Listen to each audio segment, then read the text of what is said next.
Well, I think a couple of things that, you just look at the small things, the little things that they do. Just from clock management standpoint, one of the things you want to do as a football team is you want to eliminate Kansas City's possessions because offensively they're so good. You watch them. They huddle every time. They come out in a league where it's completely spread offense. They come out with a tight end, fullback, running back, two tights, two running backs, with one being a fullback and one wide receiver. I thought it was 80s, 90s. Right. Parcells. Right. That's exactly what it looked like. And then they huddled every time. They didn't snap the ball until there was less than 10 seconds. They don't work clock. on the last 4 minutes of the quarter to start working on the clock. If that's your objective when you start the game, well, let's start right now. Right. First drive of the game, they eat up on close to 8 minutes. I think Kansas City had 3 drives in the first half. They got the ball in the their fourth opportunity and got sacked with about 20 seconds left. 3 real drives. 3 drives in the first half. I mean, that's winning football. Then pass rushing. Like, you think of little things about how they operated their pass rush, where they ran like nose guard out. Stunts. Yes, stunts the whole time. Nose guard out, tackle out, loop the end into the middle, force Mahomes out to the edge where they have a guy waiting for him because of the stunt they just ran. So little things like that they do on a consistent basis. They do it better than anybody else. They have the game plan. They go, this is how we're going to execute it. Here's why. They do a great job. I think both of these teams, both the Rams and the Patriots, and I've called 3 Rams games. The Rams, every play has a reason, and every player understands the reason.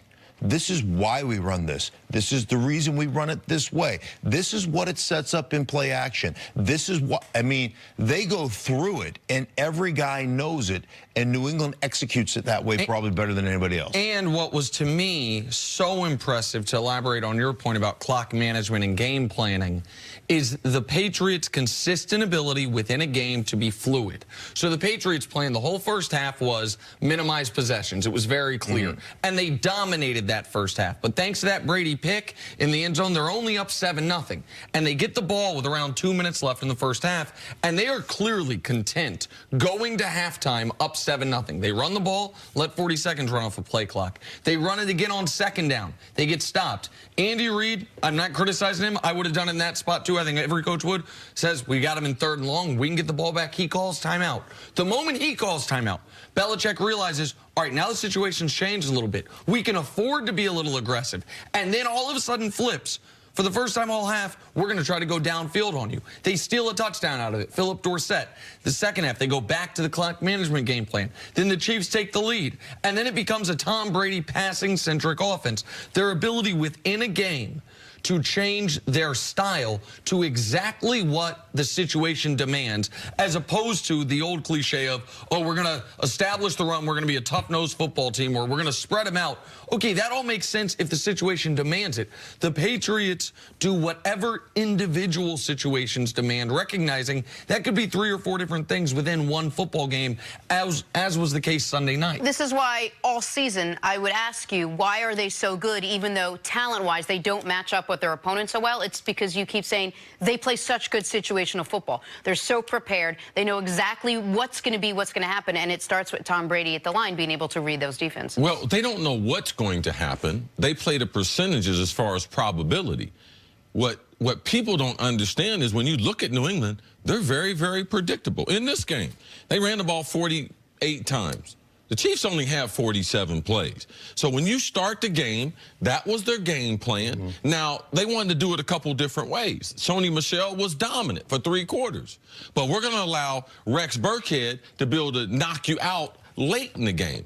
So their variance within what they're trying to do, James White, we knew coming into Kansas City was one of the worst defending running backs coming out of the backfield.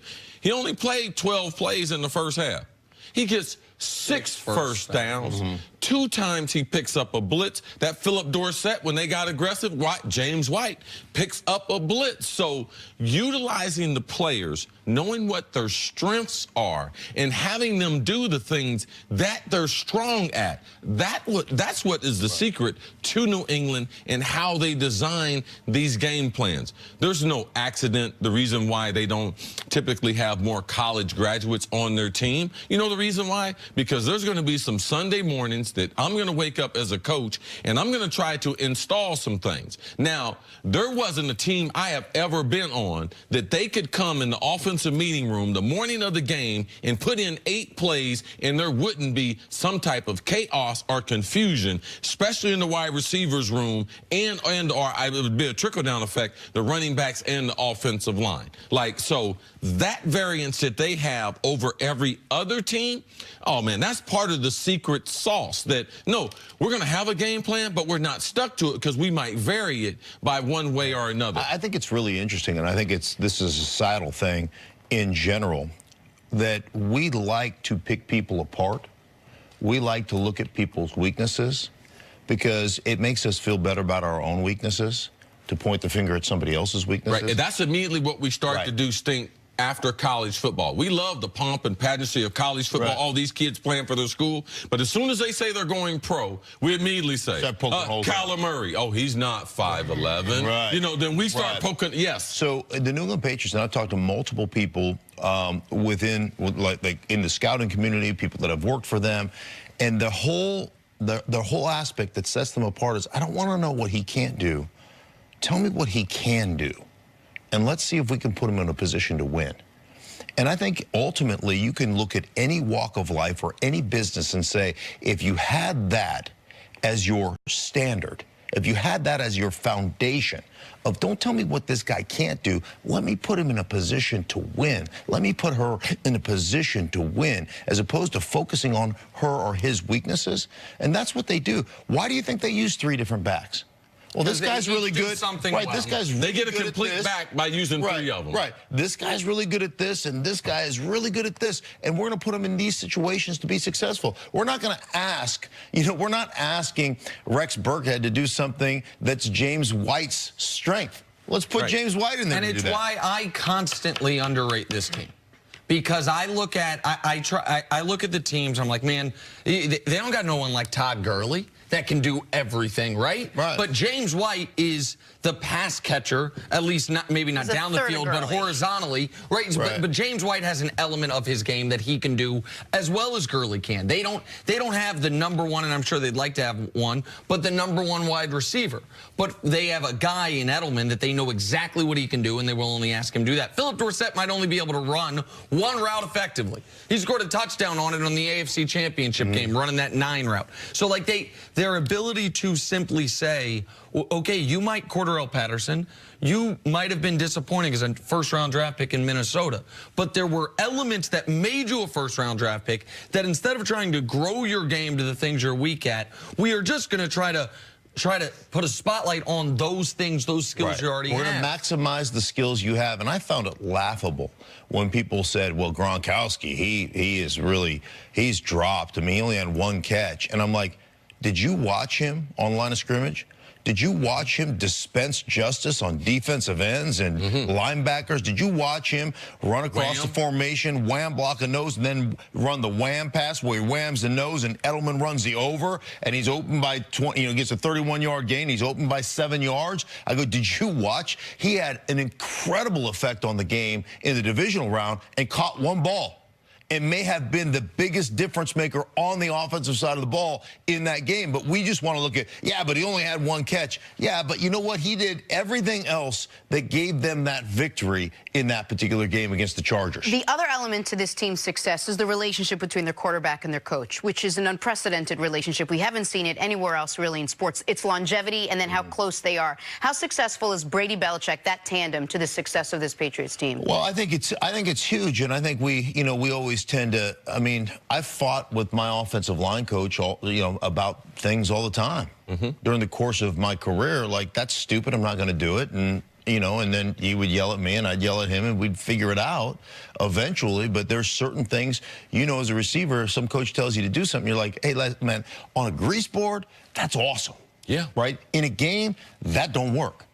And as long as you can give them the reason it doesn't work, I think most guys are great with that. I called my offensive line coach just the other day, just tell him I loved him. Best coach I ever played for. Man, I just want to tell you I love you. Yeah, it just dawned on me. You're such a good guy. No, but it just dawned on me. I was like, man, I haven't talked to him in a long time. I haven't talked to him in a while. I'm just going to call him, tell him I love him.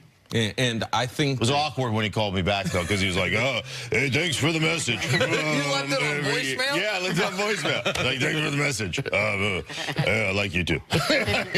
But I think that now, as an older person, you appreciate it. Yeah. And I think that Tom Brady, because Tom Brady wasn't a star in college. He was not the high draft pick. He was not the choice for the franchise. So in his greatness being developed, a lot of that had to do with Brady submitting his talent, believing in Belichick. Because Brady comes to the game with hellacious confidence that they're going to have a defensive scheme. Now, they might not have all the people to rush the passer, the linebackers that you know about. But in the red zone, they're going to be able to slow people down, and they're able to create turnovers for Brady. So I just believe how his talent has developed. He has tremendous faith in who Belichick is, and he has appreciation now, not when he's retired like stink. And I think that that's part of the magic that makes that relationship go. Well, and the other element is, and we talk about this team and this relationship more than any other in the NFL because they win the most, and so they're usually one of the last 2 teams. They're always one of the last 4 teams. So there's more airtime to discuss them. But any long-term success that I can think of in sports has some type of bond between the star player and the coach. Like, there's one-off championships, like those happen where it was, I don't know how good the coach was, or I don't know if they had the star player.